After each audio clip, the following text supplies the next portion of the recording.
أنا أتوم دقي بحكي كم زمالالسو كاب مسمع زعب حقوس يبلين سالساي ملغتي وهنس معرف حادي تقسي 4. I have no greater joy than to hear that my children are walking in the truth. 3 John chapter 1 verse 4.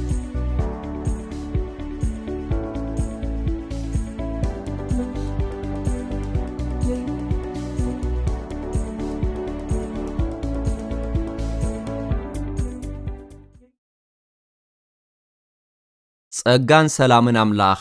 ምስቶም መንገድ ምድሓን ክንፈልጥ እንደሊ ጽምኣትናን ናፍቆትናን ሓረርታ ናይ ልብናን እግዚአብሔር አምላኽ ንደቂ ሰባት ዘዳለዎ መንገድ ምድሓን ክንፈልጥ እንደሊ ኩላትና ብጎይታ ብኢየሱስ ክርስቶስ ስም ይኹን ነዚ ጀሚርና ዘለና መንገድ ምድሓን ዝብል ትምህርቲ ሎም መዓልቲውን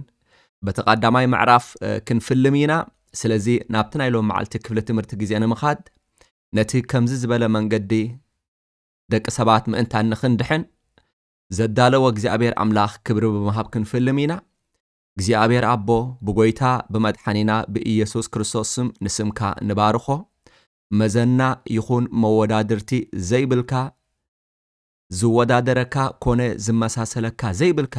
ብቅድስና አዚኻ ዝኸበርካ ብግርማ ድማ አዚኻ ዝተፈራህካ ጎይታ ናይ ጎይቶት ንጉስ ድማ ናይ ነገሳት ዝኾንካ እግዚአብሔር ጎይታ ሰራዊት ንስምካ ብስም ኢየሱስ ነዕብዮ አሎና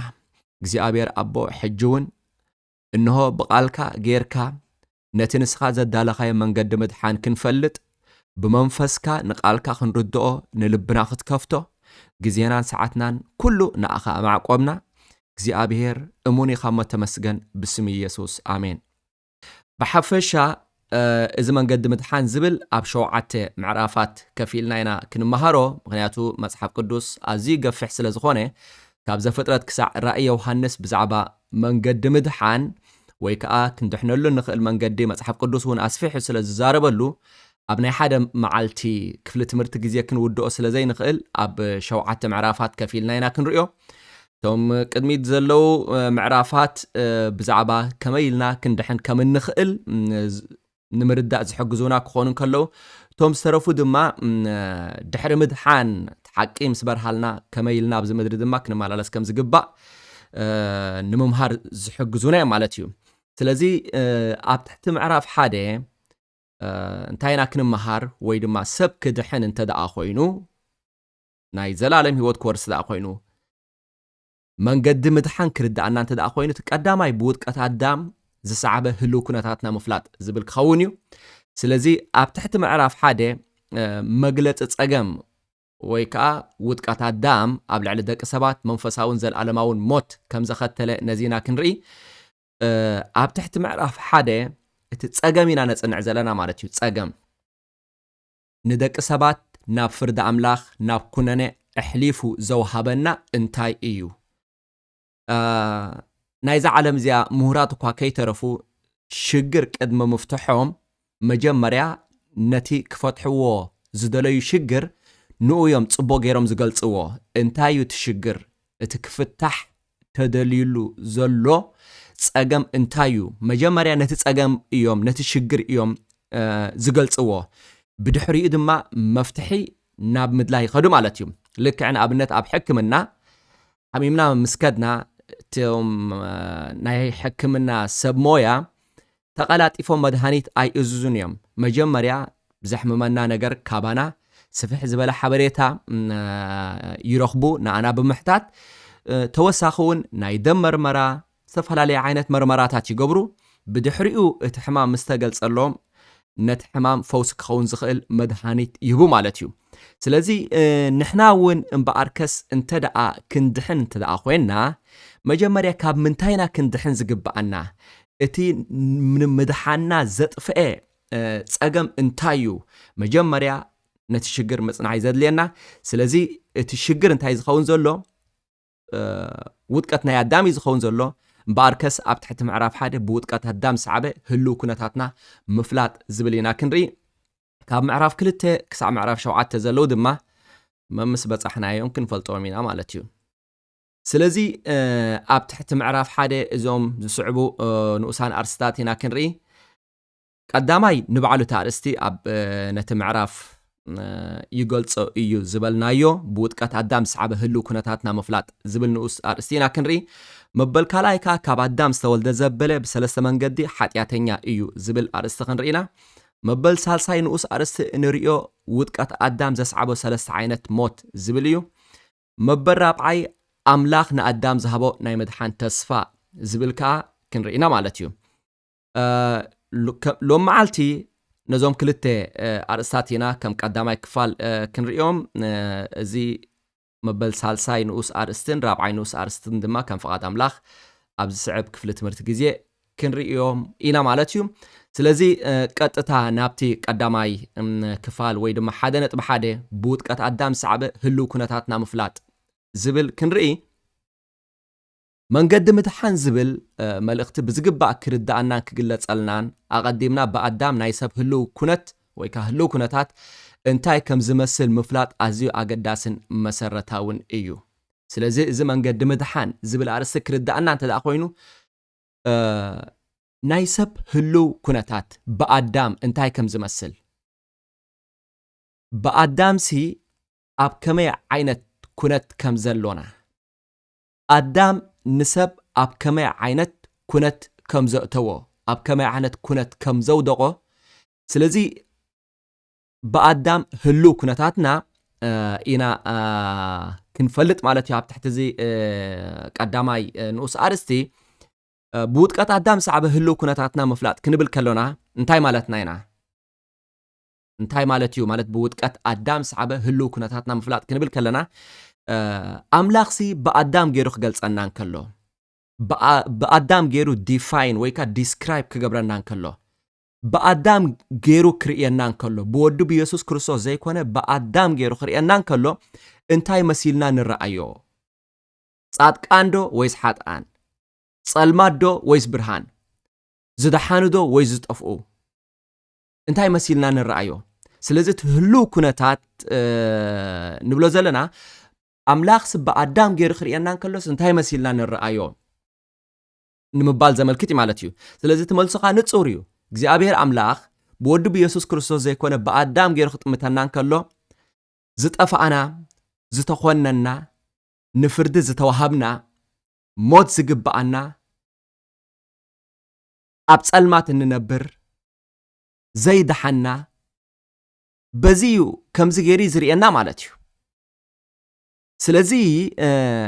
መጀመርያ እቲ ህልው ኩነታትና ብኣዳም እንታይ ከም ዝመስል ምፍላጥ ኣምላኽ ብኣዳም ገይሩ ክገልጸና እንከሎ እንታይ ከም ንመስል ምፍላጥ ኣብ ምድሓንና ኣዝዩ ኣገዳሲ እዩ ምክንያቱ ብኣዳም እቲ ህልው ኩነታትና እንታይ ከም ዝመስል ዘይንፈልጥ እንተደኣ ኮይንና ብዛዕባ ገዛእ ርእስናስ ዘይ መጽሓፍ ቅዱሳዊ ጌጋ ዝኾነ ርድኢት እዩ ክህልወና ዘይ መጽሓፍ ቅዱሳዊ ርድኢት እንተደኣ ሃሊና ከዓ ናብ ምድሓን ክንመጽእ ዘሎ ተኽእሎ እውን ድሩት እዩ ዝኸውን እምበኣርከስ መጀመርያ ብኣዳም ህልው ኩነታትና እንታይ ከም ዝመስል ምፍላጥ ኣብ ምድሓንና ኣዝዩ ኣገዳስን መሰረታውን እዩ ቅድሚ ናብዚ ብኣዳም ዝሰዓበ ውጥቀት ዝገልጽ ክፍሊ መጽሓፍ ቅዱስ ምንባብናን ምግላጽናን ሓደ ሕቶ ንርእስና ክንሓትት ብዛዕባ ውጥቀት ኣዳም ዝዛረብ ክፍሊ መጽሓፍ ቅዱስ ቀጺልና ክንርኢና ግን ቅድሚ እቲ ብዛዕባ ውጥቀት ናይ ኣዳም ዝገልጸልና ክፍሊ ናይ መጽሓፍ ቅዱስ ምርኣይና ግን እስከ ንገዛእ ርእስናስ እንታይ ኢልና ነዚ ሕቶ እዚ ክንሓትት ካብ ውጥቀት ኣዳም ክሳዕ ሎሚ ኣብ ኩሎም ወለዶታት ብጽቡቕ ኮነ ሕማቕ ግብሮም ጸለውቲ ሰባት እንፈልጦም እስከ ንሕሰብ ኣብ ኩሉ ወለዶታት ማለት ካብ ኣዳም ጀሚሩ ክሳዕ ሎሚ ወላ ብድሕሪ ሕጂ እውን ዝመፁ ብርግጽ ገና ስለ ዘይመፁ ክንፈልጦም ኣይንኽእል ኢና ግን ካብ ኣዳም ክሳዕ ሎሚ ንደቂ ሰባት ብጽቡቕ ተግባሮም ኮነ ብሕማቕ ተግባሮም ዝጸለውና ንደቂ ሰባት ዝጸለው እንፈልጦም ብዓልመን ኣለዉ ባእሉታውን ኣውንታውን ብጠቃምን ብጎዳእን ነገር ንደቂ ሰባት ዝጸለው ንኣብነት ብኣውንታዊ መንገዲ ንደቂ ሰባት ዝጸለው ክንብል ክንጠቕሶም ካብ እንኽእል ንኣብነት ኣምፑል ዝመሃዘ ቶማስ ኤዲሶን ንኣብነት ዝበሃል ኣሜሪካዊ እዛ ኣምፑል ብምምሃዙ ንዓለም እንታይ ገይርዎ ማለት እዩ ኩሉ ሰብ ተጠቃሚ ናይቲ ንሱ ዝመሃዞ ምህዞ ኮይኑ ማለት እዩ እዚ ኣፈቐድኡ ዘሎ መብራህትታት ኣብ ኩሉ ዓለም ዘሎ መብራህትታት ሓደ ሰብ ብዝመሃዞ ምህዞ ዝተጀመረ እዩ ስለዚ እቲ መሃዚ ሓደ ይኸውን ኣሎ ተጠቀምቲ ድግና ብዙሓት ንኸውን ኣለና ማለት እዩ ኣብ ጸልማት ንዝነበረ ሰብ እንታይ ገይርዎ መብራህቲ ብምምሃዝ ኣብርህዎ ማለት እዩ ስጋዊ ብርሃን እምበኣርከስ እቲ መሃዚ ሓደ ይኸውን ኣሎ ተጠቀምቲ ግን ብዘሎ ፍጥረት ይኸውን ኣሎ ከምኡውን ንኣብነት ነፋሪት ዝመሃዙ ክልተ ኣሜሪካውያን ኣሕዋት ራይት ብራዘርስ ዝበሃሉ ትምህዞ ንሳቶም ዝመሃዝዎ ነዚ ሎሚ ዘሎ ዝተፈላለዩ ዓይነት ነፈርቲ ናብ ከምኡ ከምዕብል ኣኽኢሎም ማለት እዩ ናይ ሰብ ጉዕዞ ናይ ደቂ ሰባት ጉዕዞ ኣብ መሬት ተደሪቱ ዝነበረ ኣብ ባሕሪ ተደሪቱ ዝነበረ ገሊኡ ከባቢታት ኣብ ነውሕ እዋን ወይ ድማ ዓመታት ክወስደና ዝኽእል ዝነበረ ጉዕዞ ገሊኡ ድማ ፈጺምና እውን ክንከዶ ዘይንኽእል ዝነበርና ነፈርቲ ብምምሃዞም ነቲ ጉዕዞ ናይ ዓመታት ጉዕዞ ኣብ ሰዓታት ኣሕፂሮሞ ማለት እዩ ስለዚ እቶም መሃዝቲ ክልተ ሰባት ኮኑ ኣለዉ ተጠቀምቲ ግን ኩሉ ሰብ ይኸውን ኣሎ እምበኣርከ ዝተፈላለዩ ሰባት ኣለዉ ኣዝዮም ብዙሓት ሰባት ኣለዉ እንታይ ዝገበሩ ንደቂ ሰባት ብኣውንታዊ መንገዲ ዝጠቐሙ ከምኡውን ብኣሉታዊ መንገዲ ንሰባት ዝጎድኡን ኣለዉ ንኣብነት ኣዶልፍ ሂትለር ናይ ጀርመን መራሒ ዝነበረ ካብ 1934 ክሳብ 1945 እንተዳሪእና እውን ከባቢ 6 ሚልዮን ዝኾነ ኣይሁድ እህሊቑ ከምኡውን ግዝኣት ናይ ጀርመን ከስፋሕፍሕ ብዝነበሮ ዕላማ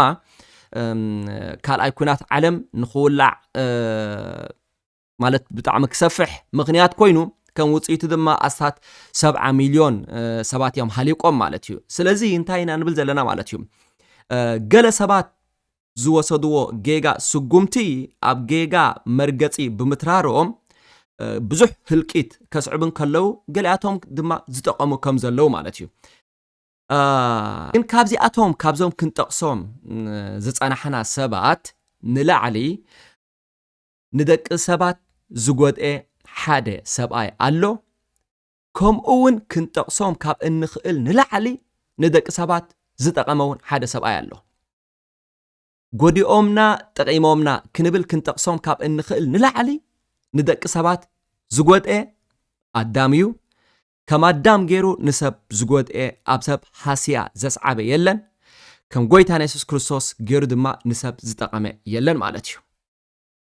ሕጂ ብዛዕባ ውጥቀት ናይ ኣዳም ዝገልጽ ክፍሊ መጽሓፍ ቅዱስ ዘፍጥረት ምዕራፍ 3 እኳ እንተኾነ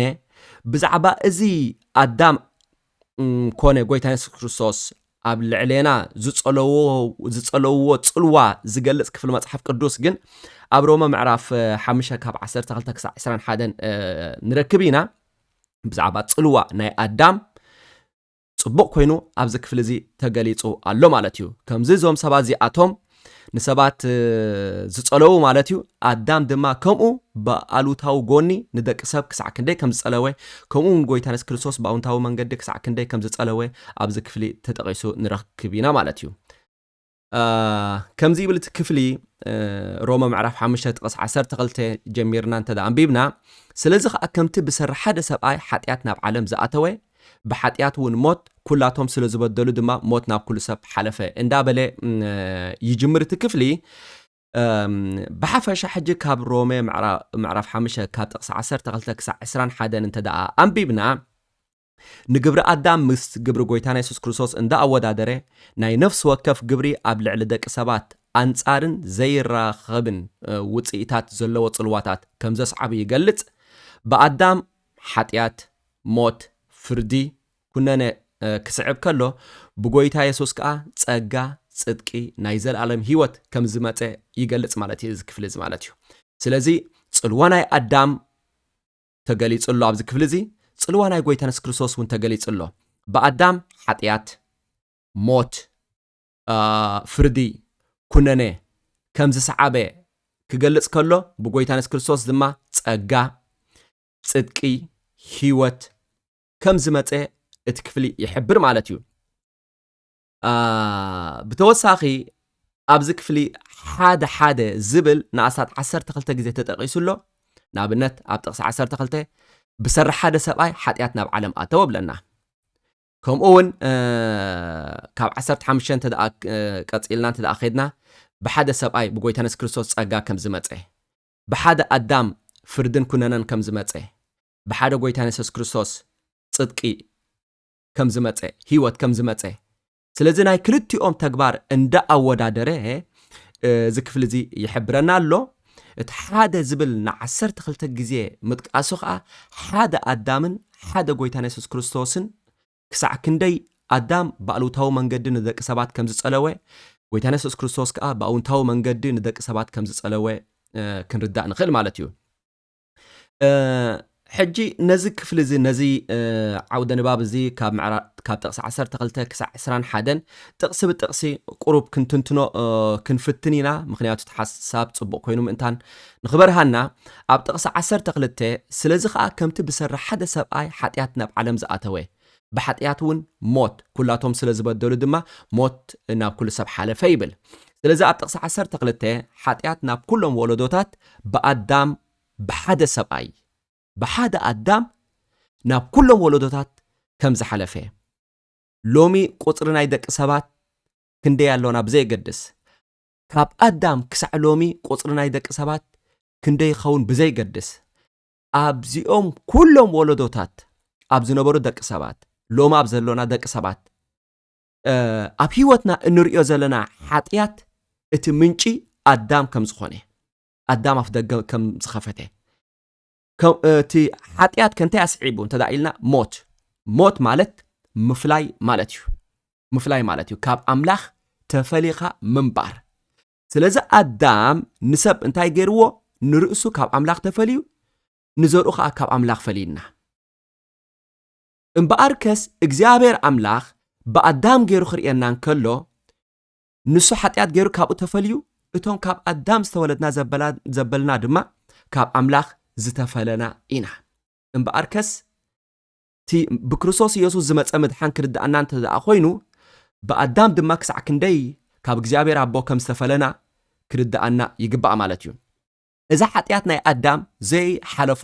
ሓደ ጎይታና ኢየሱስ ክርስቶስ ጥራይ እዩ ሓደ ጎይታ ጥራይ እዩ ካልኦት ግን ኩላትና ናይ ኣዳም ሓጢኣት ተኻፊልና ኢና ናይ ሓጢኣት ሓይሊ ካብ ኣዳም ሓሊፍና እዩ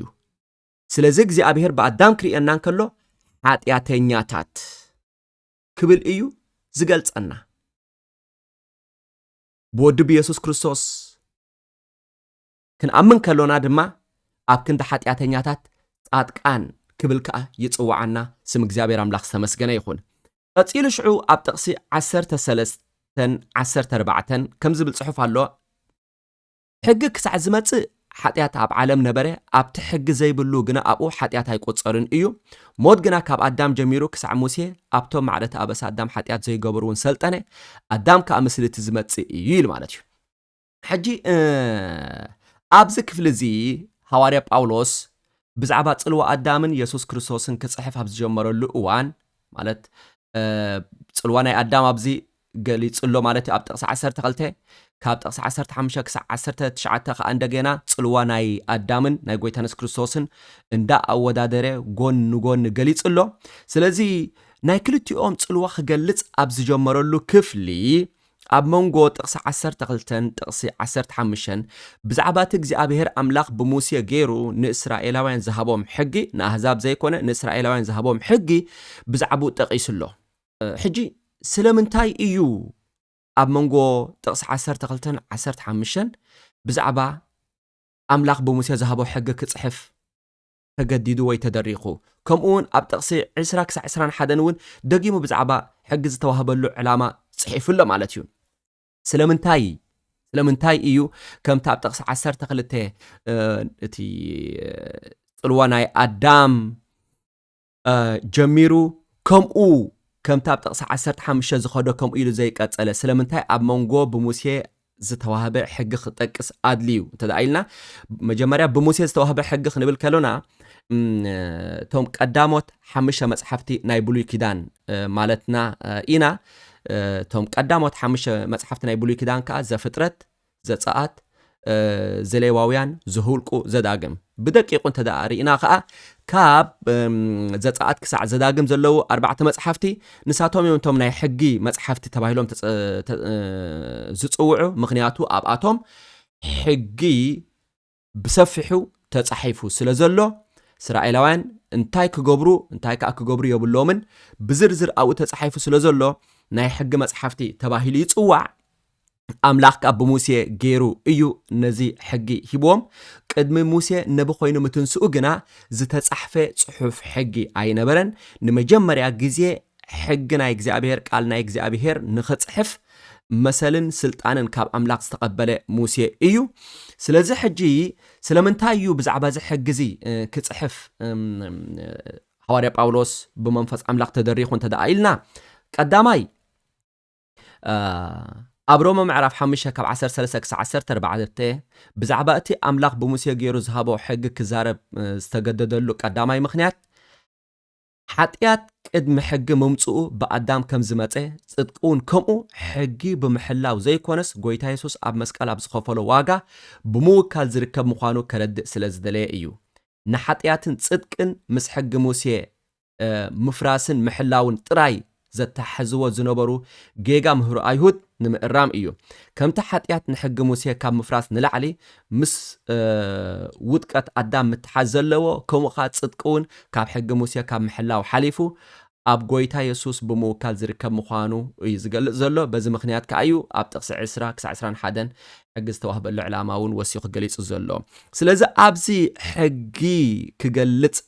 ሕጊ ክጠቅስ ዝተደረኸሉ ምኽንያት እቲ ሓጢያት ምስ ሕጊ ዝመጸ ከም ዘይኮነ ወይ ድማ ኣብ ዘመን ሙሴ ከም ዘይጀመረ እኳ ደኣ ሓጢያት ኣብ ገነት ኤደን ብውድቀት ኣዳም ከም ዝጀመረ ስለዚ ነቲ ሓጢያት ምስ መን ዘተሓዘ ዘሎ ምስ ኣዳም እዩ ዘተሓዘ ዘሎ ነቲ ጽድቂ ድማ ምስ ጎይታና ኢየሱስ ክርስቶስ እዩ ዘተሓዘ ዘሎ ነቲ ሓጢያት ምስ ኣዳም ነቲ ጽድቂ ድማ ምስ ጎይታና ኢየሱስ ክርስቶስ ስለምንታይ ሕጂ ነቲ ሓጢያት እዚ ማለት ንሓጢያትና ኣምላኽ ዕሽሽ ይብሎ እዩ ንሕና እውን ንሓጢያትና ዕሽሽ ንበሎ ኣይኮንኩን ዝብል ዘለኹ ብጌጋ ከይትርድኡኒ ግን ንሕና ሓጢያት ንኽንገብር እንድረኸሉ ሓደ ምኽንያት ናይ ሓጢያት ዘርኢ ካብ ኣዳም ስለ ዝሓለፈና ስለ ዝኣተወና እዩ እቲ ካብ ኣዳም ዝተኻፈልናዮ ናይ ሓጢያት ሓይሊ ናይ ሓጢያት ዘርኢ ከምቲ ፍረማንጉስ እንተደኣ ዘርኢና ማንጉስ ገረብ ድማ እትበቁል ከምኡ ከዓ እቲ ኣባና ዝፈሪ ናይ ሓጢያት ሓይሊ ገሊኡ ብናትና ፍትወትን ስምረትን ፍቃድን ዝግበር እኳ እንተኾነ ግን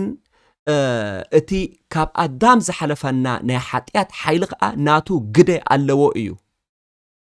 ንስዩ ምስ ግዜ እንዳዓበና ክንከይድ ከሎና እቲ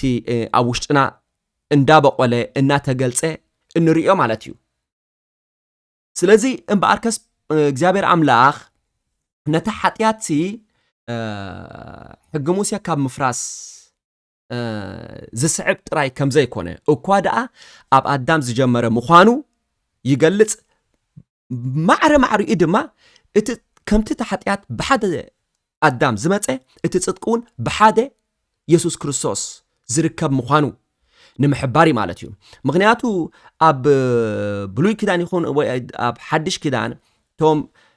ብክርስቶስ ኢየሱስ ዘይኣመኑ እስራኤላውያን እንታይ ይገብሩ ነይሮም እንተደኣ ኢልናቶም መራሕቲ ሃይማኖት ነቲ ሓጢያት ቀንዲ ሕጊ ሙሴ ምስ ምፍራስ ጥራይ እዮም ዘተሓዝዎ ጥራይ ነቲ ጽድቂ እውን ንሕጊ ሙሴ ምስ ምሕላው ጥራይ እዮም ዘተሓዝዎ ሓጢያት ክገብሩን ከለው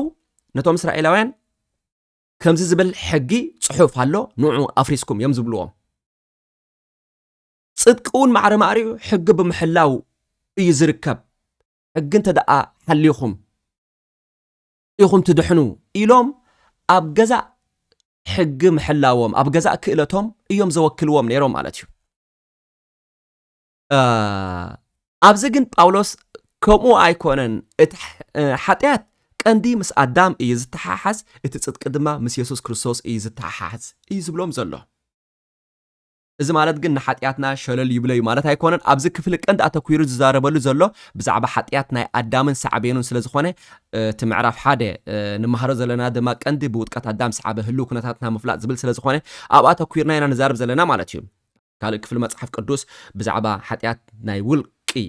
ውልቅና እውን ጽቡቕ ገይሩ ዝዛረበሉ እኳ እንተኾነ ማለት እዩ ስለዚ ነዚ ጌጋ ርድኢት እዚ እንኮላይ እንታይ ንምግባር ንምእራም እዩ ጳውሎስ ነዚ ዝጽሕፍ ዘሎ ወይ ድማ ነቲ ሕጊ ኣብ መንጎ ክጽሕፍ ዝተገደደሉ ምኽንያት ማለት እዩ እቲ መበል ካልኣይ ምኽንያት ንሕጊ ኣብዚ ኣብ መንጎ ጥቕሲ 12-15 ክጽሕፍ ዝተደረኸሉ ወይ እውን ኣብ ጥቕሲ 20-21 መሊሱ ኣብኡ ንኽገልጾ ዝተገደደሉ ምኽንያት ኣብ ቀዳማይ ክፍለ ዘመን ጎይታ ኢየሱስ ብመስቀል ሓሊፉ ንሰማይ ምስ ዓረገ ደቂ መዛሙርቱ ምድሓን ብእምነት ብኢየሱስ ክርስቶስ ዝርከብ ምዃኑ ከበስሩ ምስ ጀመሩ ስለዚ እቶም ደቂ መዛሙርቱ ጎይታ ምድሓን ብኢየሱስ ክርስቶስ ዝርከብ ምዃኑ ከበስሩ እዮም ጀሚሮም ምድሓን ብእምነት ብኢየሱስ ክርስቶስ ከበስሩ ምስ ጀመሩ ካብ ግዳምን ኣብ ማእከሎም ካብ ዝነበሩ ኣመንትን ብኩሉ ወገን ከቢድ ተቃውሞ ይገጢምዎም ኣብ መንጎቶም ኢየሱስ ንሱ ክርስቶስ ምዃኑ ዝኣመኑ ኣመንቱ እኳ ከይተረፈ ክንድሕን እንተኮይና ሕጊ ሙሴ ምሕላው የድሊ ዝብል ርድኢት ዝነበሮም ነይሮም እዮም እዚ ኣብ ግብረ ሐዋርያት ምዕራፍ 15 ንረኽቦ ኢና ማለት እዩ ስለዚ ከምዛ ኣቀዲምና ዝበልናዮ እቶም መራሕቲ ሃይማኖት ናይ ኣይሁድ ነቲ ሰብሲ ሕጊ ብምሕላው ሕጊ ብሙሴ ብምሕላው ኢኻ ትድሕን ክብሉ ንደቂ ዓዶም እስራኤላውያን ይምህርዎም ስለ ዝነበሩ ድሕሪ ሞትን ትንሳኤን ጎይታ ኢየሱስ ክርስቶስ ደቂ መዛሙርቱ ግን በቲ ጎይታ ኢየሱስ ክርስቶስ ኣብ መስቀል ስለና ቤጃ ዝሓለፎ ምሕላፍ ብኡ ብጸጉ ኢና ንድሕን ብእምነት ኢና ንድሕን ንሱ ኣብ ዝኸፈሎ ዋጋ ብምውካል ኢና ንድሕን ብግብርና ክንድሕና ይንኽእልና ሕጊ ብምሕላው ክንድሕና ይንኽእልና ምኽንያቱ ግብርና ብኣምላኽ ክምዘን ከሎ ንምድሓን ብቑዕ ኣይኮነን ግብሪ ኢየሱስ ክርስቶስ ጥራይ እዩ ኣብ ቅድሚ ኣቦ ቅቡልን ብቑዕን ክብሉ ምስ ክምህሩ ምስ ጀመሩ መንገዲ ምድሓን እዚ ምዃኑ ከበስሩ ምስ ጀመሩ ብግዳም ካብቶም ዘይኣመንቲ ከቢድ ተቃውሞ ይገጢሞም ብግዳም እኳ ትጽበየ ነገር እዩ ጎይታውን ነጊርዎም ስለ ዝነበረ ግን ኣብ ውሽጦም እኳ ከይተረፈ ዝተሓዋወሰ ርድኢት ዝነበሮም ከዓ ነይሮም ማለት እዩ ኢየሱስ ንሱ ክርስቶስ ምዃኑ እኳ ኣሚኖም ክነሶም ግን ኣብ መንጎ ሕግን ጸጋን እምነትን ግብርን ጽቡቕ ኮይኑ ዘይተረድኦም ከዓ ነይሮም ንኣብነት እዚኣቶም ኣብ ምዕራፍ 15 ንረኽቦም ኢና ስለዚ ኣብዚ እውን ጳውሎስ ብዛዕባ ሕጊ ክጽሕፍ ዝተገደደሉ እቲ ሓደ ምኽንያት እንታይ እንተደኣ ኢልና ኣብ ሮማ ዝነበሩ ኣመንቲ እውን ጌጋ ርድኢት ክህልዎም ስለ ዝኽእል ኣብ መንጎ ሕግን ጸጋን ነቲ ንልቦም ብቁኑዕ ዝኾነ መጽሓፍ ቅዱሳዊ ርድኢት ክእርም ስለ ዝደለየ እዩ ማለት እዩ መጽሓፍ ዕብራውያን ብምሉእ ዝተጻሕፈሉ ዕላማ እውን ልክዕ ከምዚ ክንብሎ ዝጸናሕና ብዙሓት እስራኤላውያን ኣመንቲ ብኢየሱስ ክርስቶስ እኳ ኣሚኖም ክነሶም ኢየሱስ ንሱ ክርስቶስ ምዃኑ እኳ ኣሚኖም ክነሶም ድሓር ግን ሕጊ ብምሕላው ክንጸድቕ ብምባል ከዓ ናብ ሕጊ ብሉይ ኪዳን ዝምለሱ ከዓ ነይሮም ማለት እዩ ስለዚ ንኣታቶም ንምጥንቃቕ ዝተጻሕፈ መጽሓፍ እዩ እዚ መጽሓፍ ዕብራውያን ማለት እዩ ምዚ ኣብዚ ዘሎ ሓሳብ ምዚ ኣብ ጥቕሲ 13-14 ዘሎ ሓሳብ ዝኸይድ እዩ እዚ መጽሓፍ ናይ ዕብራውያን እውን ማለት እዩ እዚ ሓሳብ እዚ እውን ምዚ ኣቐዲምና ክንብሎ ዝጸናሕና መበል ካልኣይ መርትዖ ዝኸይድ እዩ ማለት እግዚኣብሔር ኣምላኽ ስለምንታይ እዩ ንልቢ ባሪኡ ጳውሎስ ኣብ ምዕራፍ 5 ካብ ጥቕሲ 12-21 ኣብ መንጎ ክልተ ግብርታት ግብሪ ኣዳምን ግብሪ ጎይታና ኢየሱስ ክርስቶስን እንዳ ኣነጻጸረ ክምህር ኣብ ዝጀመረሉ ኣብ መንጎ ጥቕሲ 12-15 ብዛዕባ እቲ ኣምላኽ ብሙሴ ገይሩ ንእስራኤላውያን ዝሃቦም ሕጊ ክጽሕፍ ልቡ ተለዓዒሉ እንተደኣ ኢልና ጽድቂ ብእምነት ደኣ እምበር ሕጊ ብምሕላው እንረኽቦ ኣይኮነን ዝብል ምህሮ ከምዚ ሎሚ ዝተሓዋወሰ ርድኢ ዘሎ ንገሊኣቶም ኣመንትን ማሕበራት ኣምላኽን ኣብ ቀዳማይ ክፍለ ዘመን ንዝነበሩውን ንምርድኡ ይኸብዶም ስለ ዝነበረ እዩ ሓዋርያ ጳውሎስ ኣብ ኩሎም መልእኽታቱ ኣብ መንጎ ጸጋን ሕግን እምነትን ግብርን እንዳ ኣነጻጸረ ምሂሩ ዘሎ ስለዚ ንመረዳእታ ነቶም ኣሕዋት ናይ ሮመ ድማ ክዕዝዞ ስለ ዝደለየ ካብ ዝተሓዋወሰ ርድኢት ከውጾም ስለ ዝደለየ ተኽገብር ከሎ ንርኢ ማለት እዩ ከምቲ ኣብቶም ካልኦት መልእኽትታት ዝነበሮ ልማድ ኣብ መንጎ ጥቕስ 12-15 እውን ብዛዕባ ሕጊ በዚ ዕላማ እዚ ጽሒፉ ኣሎ እቲ ቀንዲ ዕላማ ናይ ጳውሎስ ኣብዚ ስፍራ እዚ ግን እንታይ እዩ ኣብ መንጎ ግብሪ ኣዳምን ግብሪ ክርስቶስን እንዳ ኣወዳደረ እዩ ዝምህር ዘሎ ብኣዳም ዝሰዓቡ ብሰሪ ውጥቀት ኣዳም ብሰሪ ግብሪ ኣዳም ዝሰዓቡ ሳዕቤናት ከምኡን ብግብሪ ኢየሱስ ክርስቶስ ዝሰዓቡ በረኸታት ናይ ኣምላኽ እዩ ዝዛረብ ዘሎ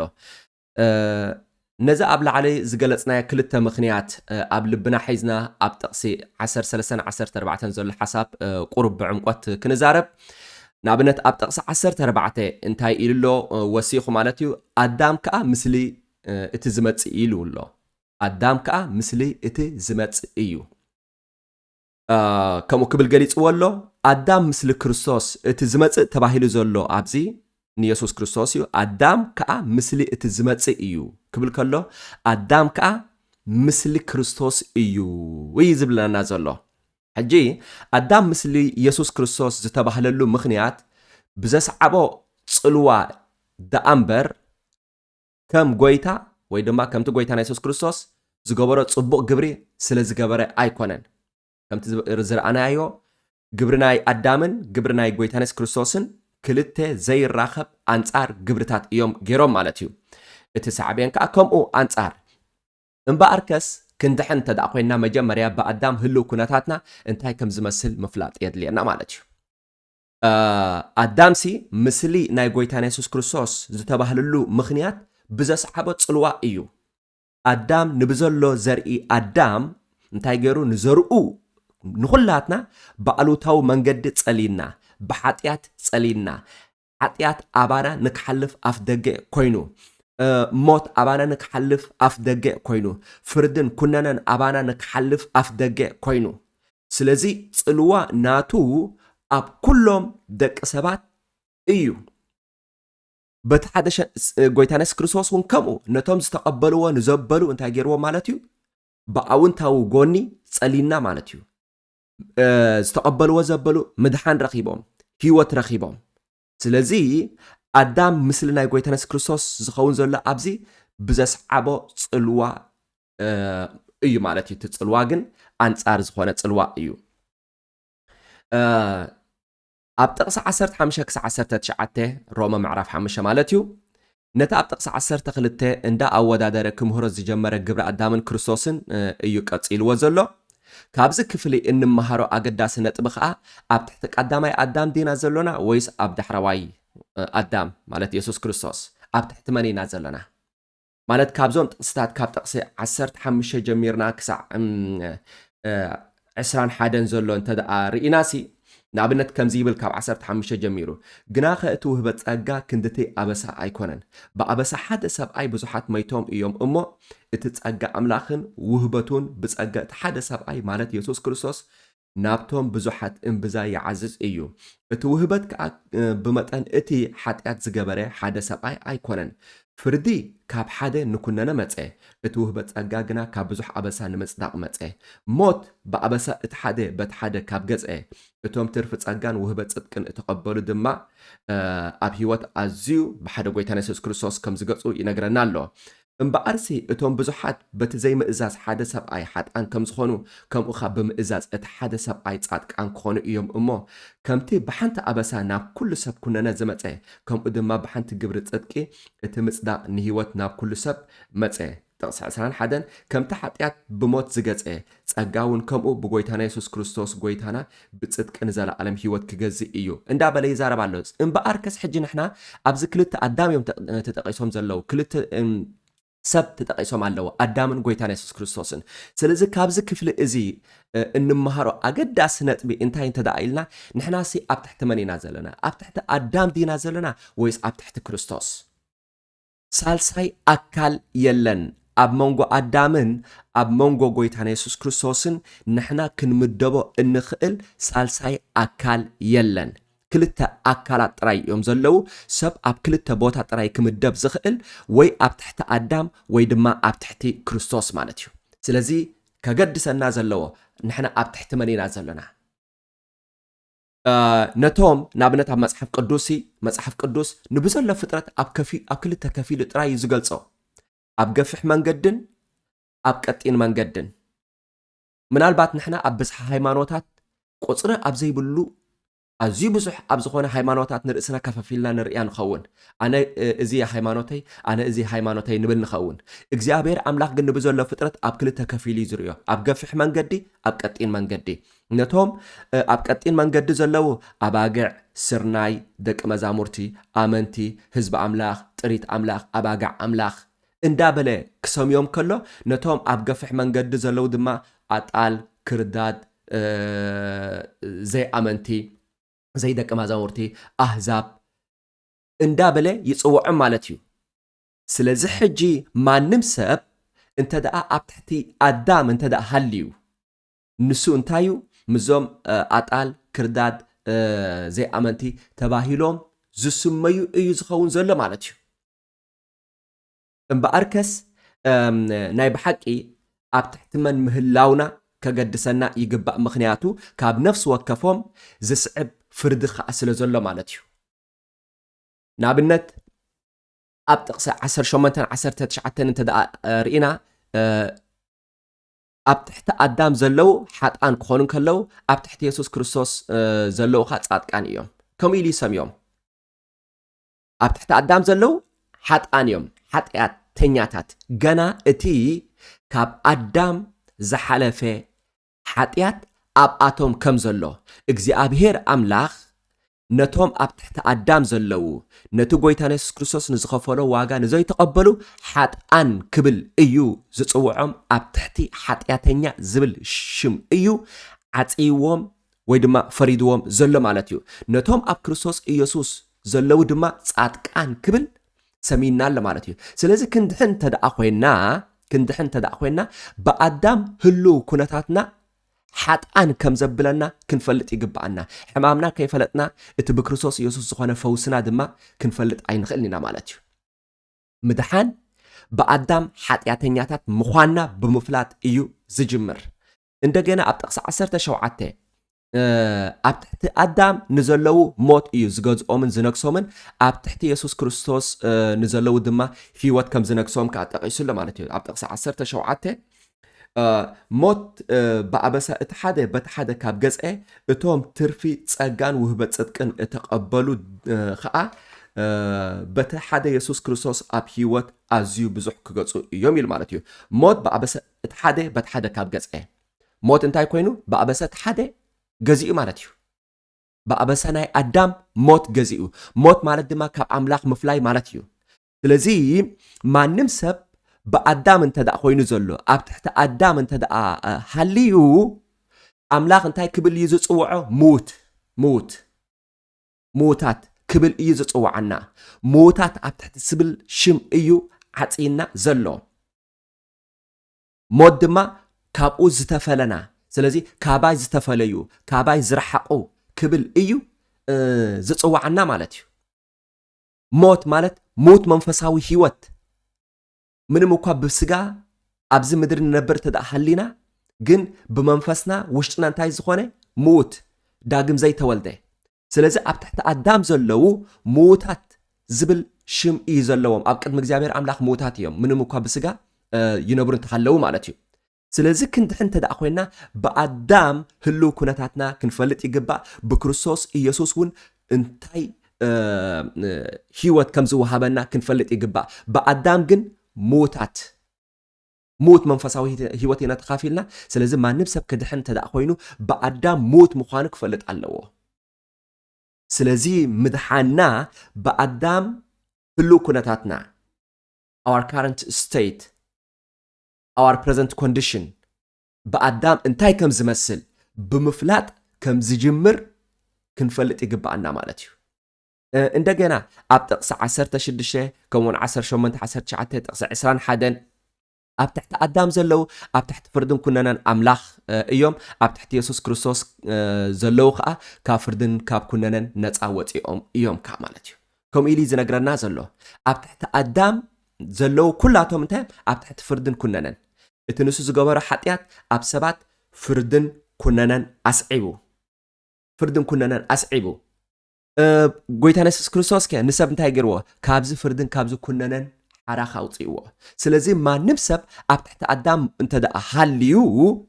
ኣብ ትሕቲ ፍርድን ኩነናን ምህላው ክፈልጥ ይግባእ ኣብ ክርስቶስ ኢየሱስ ድማ ካብዚ ፍርድን ኩነናን ሓራካ ኣውፃና ይመጽእ ስም እግዚአብሔር ኣምላኽ ዝተመስገነ ይኹን ስለዚ ክንድሕን እንተደኣ ኮይና በኣዳም ህሉ ኩነታትና በአዳም ሲ ኣብ ቅድም በአዳም ክንርአን ከለና ኣምላኽ በአዳም ገይሩ ክርአና እንከሎ በአዳም ገይሩ ክመዝነና እንከሎ በአዳም ሓሊፉ ክርአና እንከሎ ዘርኢ ኣዳም ብምዃና ክልክዓና ክመዝነና እንከሎ እንታይ መሲልና ኢና ንርአዮ እንተደኣይልና ኣብ ትሕቲ ፍርድን ኩነናን ከም ዘለና እዩ ዝርኢ ማለት እዩ ስለዚ ምድሓና በአዳም ሲ ህሉ ኩነታትና እንታይ ከም ዝመስል ብምፍላጥ እዩ ዝጅምር ማለት እዩ ሕማምና ከይፈለጥና ፈውስና ክንፈልጥ ኣይንኽእልን ኢና መጀመርያ እቲ ሽግር በአዳም ዝመፀ ሽግር ኣዳም ኣብ ከመይ ዓይነት ኩነት ከም ዝኸተተና ኣብ ከመይ ዓይነት ኩነት ከም ዘደርበየና እዚ ክንፈልጥ ይግባእ ማለት እዩ እዚ እንተደኣ ፈሊጥና ድማ ሽዑ እንታይ ንደሊ ማለት እዩ ነቲ ብክርስቶስ ኢየሱስ ዝመፀ ጽድቂ ሃረር ንብሎ ኣዳም ንፍርዲ ኮይንኒ ክርስቶስ ኢየሱስ ግን ኣብ ክንዳይ ተፈሪዱ ካብ ፍርዲ ነፃ ኣውፅኢኒ ኢልና ነቲ ካብ ፍርዲ ነፃ ዘውፃና ክርስቶስ ኢየሱስ ንኡ ንደልዮ ማለት እዩ ነቲ ብኡ ዝመፀ ምድሓን ምስ ተቐበልና ድማ እንታይ ንኸውን ካብ ኣዳም ካብ ዝመፀ ፍርድን ኩነናን ነፃ ንወፅእ ስም እግዚአብሔር ኣምላኽ ዝተመስገነ ይኹን ስለዚ ኣብ መደምደምታ ቀንዲ መልእኽቲ ናይ ሮሜ ምዕራፍ 5 ካብ ጥቕሲ 12 ክሳብ 21 ነፍሲ ወከፍ ሰብ ሕጊ በዓሉ ቅድሚ ምፍራሱ ካብ ኣዳም ብምውላዱ ጥራይ ሓጢያተኛ ከም ዝኾነ ከምኡ ከዓ ምጽዳቕና ጎይታ ኣብ ዝገበሮ ሓንቲ ግብሪ ብምእማንን ምውካልን ዝርከብ ዳ እምበር ሕጊ ብምሕላው ዘይርከብ ምዃኑ እዩ ዘረድኣና ማለት እዩ ማለት ነፍሲ ወከፍና እዚ ካብዚ ሮመ ንምሃሮ መልእኽቲ እንታይ እንተደኣኢልና ንሕና ሓጢያት ቅድሚ ምግባርና በአዳም ሓጢያተኛታት ምዃንና እዩ ሮሜ ዝሕብረና ገና ኣብ ማህፀን ወላዲትና ከሎና በአዳም ሓጢያተኛታት ምዃንና ካብ ኣዳም ሙት መንፈሳዊ ህይወት ተኻፊልና ከም ዝተወለድና ካብ ኣዳም ሓጢያትን ሓይሊ ሓጢያትን ከም ዝሓለፈና እዩ ዝነግረና ማለት እዩ ስለዚ ነፍሲ ወከፍና ማዓሲና ሓጢያት ንገብር እንዳ ዓባና ክንከይድ ከለና ኢና ሓጢያት እንገብር ሮማ ግን እንታይ ዝብለና ዘሎ ገና ንሕና በዓልና ሓጢያት ከይገበርና ከሎና ውልድ ክንብል ጀሚርና ገና ኣብ ማህፀን ወላዲትና ከሎና ጀሚርና ሓጢያተኛታት ምዃንና እዩ ዝሕብረና ዘሎ ማለት እዩ ስለዚ ነቲ ሓጢያት እንታይ ዝገብሮ ዘሎ ካብቲ ንሕና እንገብሮ ሓሊፉ